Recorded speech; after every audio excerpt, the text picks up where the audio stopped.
A home exploded in Larimer County this afternoon, destroyed most of the house where it happened and forcing neighbors on nearby streets to evacuate. The explosion was around 2:30 this afternoon, neighborhood in Wellington off Little Fox Lane, not far from I-25.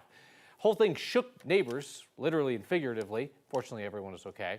9 News reporter Jennifer Meckles reports from Wellington tonight. The entire side of the house is missing, the garage door is warped, and the windows have blown out.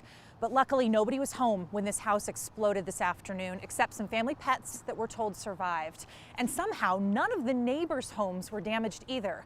But those neighbors definitely felt it. Hours after the explosion, neighbors talk about feeling the impact. Big boom.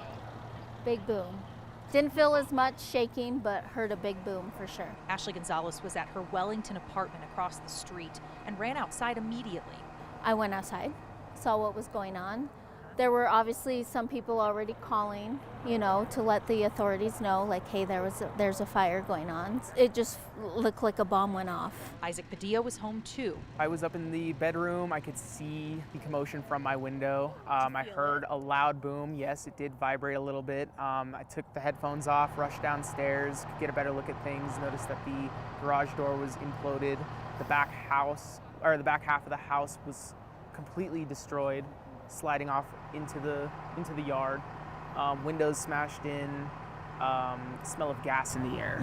You could definitely smell the gas. Wellington Fire says the people who live here were not home when the house exploded. Firefighters knocked out the fires quickly, one in the basement, one in the attic, and rescued 2 dogs from inside the home. Both dogs were taken to a veterinary hospital.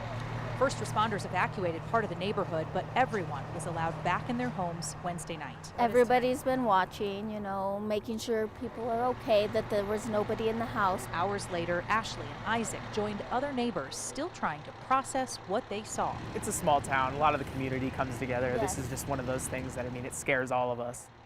I also briefly spoke to a woman tonight off camera who tells me she lived in that house. But again, everyone is okay. And while most of the folks in this neighborhood seem to agree this was likely a gas explosion, technically, and it's important for me to tell you this, technically it's all still under investigation. Reporting in Wellington, Jennifer Meckles, 9 News.